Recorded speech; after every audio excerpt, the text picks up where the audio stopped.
Hi, ನನ್ನೆಲ್ಲ ಸ್ನೇಹಿತರಿಗೂ ನಮಸ್ಕಾರ. Welcome to my YouTube channel. ಇದು ನಮ್ಮ ತೋಟದಲ್ಲಿ ಸ್ವಲ್ಪ ಹೊಲದಲ್ಲಿ ಅವರೆಕಾಳು ಮಿಕ್ಕಿತ್ತು ಅಂತ ತೋಟದಲ್ಲಿ ಸ್ವಲ್ಪ ಅವರೆಕಾಳು ಹಾಕ್ಕೊಂಡಿದ್ದೀವಿ. ಇದು ಚೆನ್ನಾಗಿ ಚಿಗ್ರಿ ಹೋಗ್ಬಿಟ್ಟು ತೊಗಡಾಗಿದೆ. ಇಲ್ಲಿರೋಷ್ಟು ನೆಮ್ಮದಿ ನಿಲ್ಲೂ ಇಲ್ಲ. ಇಲ್ಲಿ ಕಳೆ ಎಲ್ಲ ಕಿತ್ತಾಯಿತು. ಈ ಸೈಡ್ ಅಂತೂ ಫುಲ್ಲು ಕಳೆ ಬಂದಿದೆ. ಈಗಿನ ಟೈಮಲ್ಲಿ ಹಳ್ಳಿ ಕಡೆಯಲ್ಲಿ ಏನಾದರೂ ಕೆಲ್ಸಕ್ಕೆ ಬನ್ನಿ ಅಂತ ಕರೆದ್ರೆ, ಇಲ್ಲಪ್ಪ ನಮ್ಮ ತೋಟದಲ್ಲಿ ಎಷ್ಟು ಕೆಲಸ ಬಿದ್ದಿದೆ, ನಿಮ್ಮ ತೋಟಕ್ಕೆ ಯಾಕೆ ಬರೋಣ ಅಂತ ಕೇಳೋಷ್ಟು ಆಗ್ಬಿಟ್ಟೈತೆ ಜನಗಳ ಮಾತು.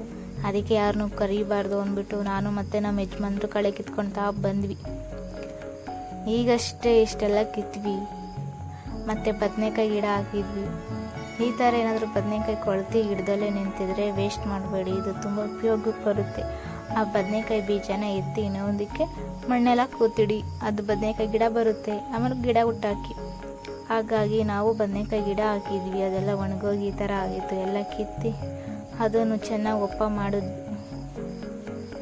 ಒಪ್ಪ ಎಲ್ಲ ಮಾಡಿ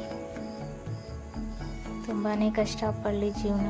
ಹಳ್ಳಿಲಿದ್ದು ಸಿಟಿಲಿ ಹೋಗಿರೋರೇ ನೆಮ್ಮದಿಯಾಗಿರ್ಬೋದು ಅಂತ ಅನ್ಕೊತೀವಿ. ಆದರೆ ಹಳ್ಳಿಲಿರೋರು ಇದೇ ನೆಮ್ಮದಿಯಾಗಿ ಇರೋಣ ಅನ್ಕೊತೀವಿ. ಹಳ್ಳಿ ಜೀವನ ಯಾರಿಗೆಲ್ಲ ಕಷ್ಟ ಮತ್ತು ಇಷ್ಟ ಅನ್ನೋರು ಕಮೆಂಟ್ ಮಾಡಿ, ಹಾಗೆ ಸಪೋರ್ಟ್ ಮಾಡಿ, ಹಾಗೆ ಲೈಕ್ ಮಾಡಿ, ಸಬ್ಸ್ಕ್ರೈಬ್ ಮಾಡಿ. ಥ್ಯಾಂಕ್ ಯು ಜನರೇ.